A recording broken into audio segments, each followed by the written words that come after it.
ताई वो मोर दुर्गा ताई वो मोर दुर्गा ताई वो।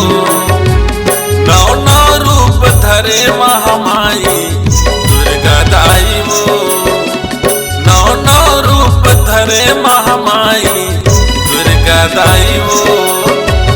ताई वो मोर अम्बे माई वो, ताई वो मोर अम्बे माई वो।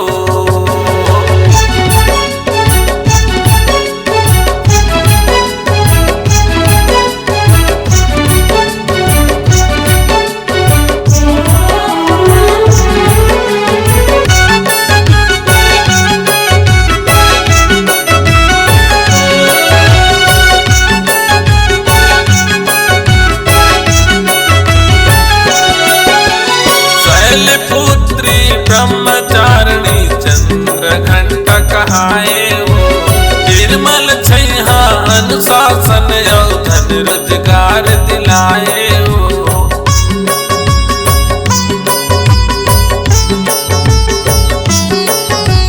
शैलपुत्री ब्रह्मचारिणी चंद्रघंटा कहाए वो। निर्मल छैहा अनुशासन धन रोजगार दिलाए वो। ताई वो मोर अम्बे माई वो, ताई वो मोर अम्बे माई वो। नौ नौ रूप धरे मोर माई महामाई वो, नौ नौ रूप धरे मोर माई अम्बे माई वो। ताई वो मोर दुर्गा ताई वो, ताई वो मोर अम्बे माई वो।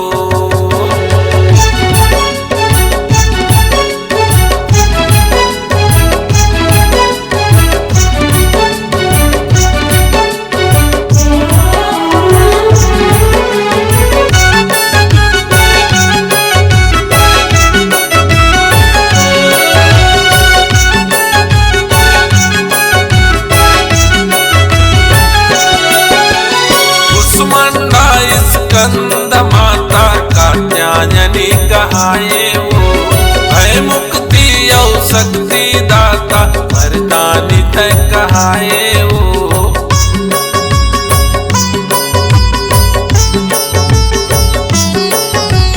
कुसुमंडा स्कंद माता कात्यायनी कहाए वो। भय मुक्ति और शक्ति दाता वरदानी तय कहाए वो। ताई वो मोर अम्बे माई वो, ताई वो मोर अम्बे माई वो। नौ नौ रूप धरे मोर माई महामाई वो, नौ नौ रूप धरे मोर माई अम्बे माई वो। ताई वो मोर दुर्गा ताई वो, ताई वो मोर अम्बे माई वो।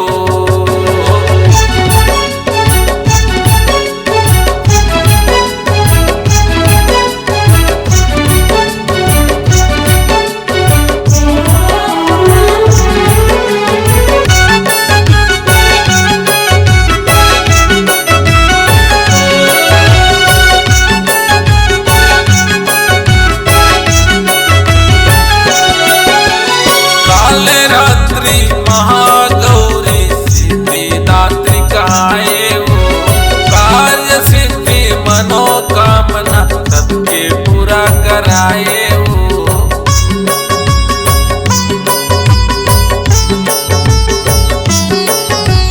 काल रात्रि महागौरी सिद्धिदात्री कहाए वो। कार्य सिद्धि मनोकामना सबके पूरा कराए वो। ताई वो मोर अम्बे माई वो, ताई वो मोर अम्बे माई वो।